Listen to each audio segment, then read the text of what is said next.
Point 1. You talk to yourself worse than you'd talk to anyone else. Think about the last time you made a mistake.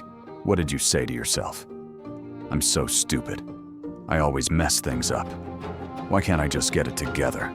Now imagine saying those exact words to someone you love. You never would. You'd be kind, patient, understanding, but with yourself, you are brutal. This constant internal criticism is not motivation. It is not pushing you to do better. It is slowly destroying your confidence, your self-worth, and your belief that you are capable of change.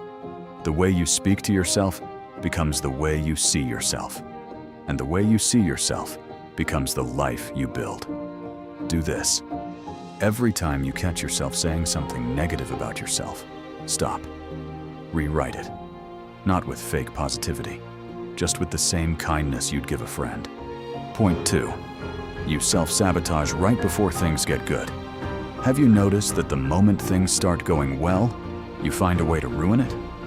You start a good habit, then suddenly stop. You get close to a goal, then pull back.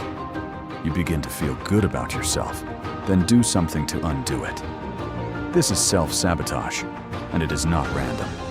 Your brain has a comfort zone, a familiar level of success, happiness, and worthiness that it considers normal. When you start exceeding that level, your brain gets uncomfortable. So it pulls you back down to what feels safe. You are not self-sabotaging because you are weak. You are self-sabotaging because your brain doesn't yet believe you deserve more than where you are. Do this. Next time you feel the urge to quit right before a breakthrough, write down what you're about to give up and why. Awareness alone breaks the pattern. Point 3. You compare yourself to others constantly. Every time you compare yourself to someone else, you lose. Not because you are less than them, but because comparison is a game with no finish line. There will always be someone ahead of you, someone more disciplined, more successful, further along. And every minute you spend measuring yourself against them is a minute you're not investing in yourself. The only comparison that matters is who you were yesterday versus who you are today. That is the only gap worth closing. Do this. For the next 7 days, every time you catch yourself comparing, redirect that energy. Ask yourself instead, what is one small thing I can do today to be better than yesterday? Point 4. You don't trust yourself because you keep breaking promises to yourself. Every time you say you'll wake up early and don't, you break a promise to yourself. Every time you say you'll start Monday and don't, you break a promise to yourself. Every time you commit to something and quit, you break a promise to yourself. And slowly, you stop believing your own word. This is why motivation no longer works for you. Deep down, you've heard it all before. You've committed before, and you know how it ends. Self-trust is built the same way any trust is built, through small, consistent actions over time. You rebuild it, one kept promise at a time. Do this.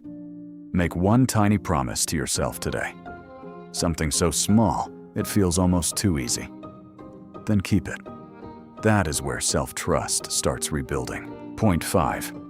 You wait for permission to become who you want to be. Waiting for someone to believe in you before you believe in yourself. Waiting for results before you start acting like the person you want to become. Waiting for validation before you decide you are enough. Nobody is coming to permit you.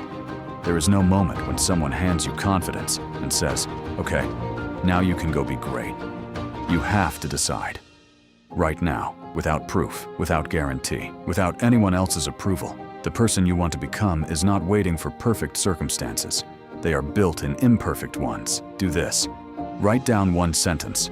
Who do I want to become? Then ask yourself, what would that person do today? Do that one thing. Point 6. You identify with your struggles instead of your potential. I'm just an anxious person. I've always been lazy. I'm not the type of person who is disciplined. These are not facts. They are stories. Stories you have told yourself so many times they started to feel true. Your identity is not fixed. It is not set in stone. It is built slowly through your daily choices and the stories you tell about yourself. Every time you act against the old story, You weaken it. Every time you choose differently, you write a new one. You are not your past behavior. You are what you repeatedly choose to do next. Do this. Write down one label you've given yourself that is holding you back. Then write, "This is not who I am. This is just a habit, and habits can change." Being your own worst enemy is not a personality trait. It is a pattern, and patterns can be broken. The moment you start speaking to yourself with respect, keeping small promises, and choosing your potential over your past, everything begins to shift. You don't need to fix everything at once. Pick one point from this video that hit you the hardest. Work on that one thing this week, because the relationship you have with yourself sets the tone for everything else in your life. Save this video, share it with someone who needs to hear this. See you in the next one.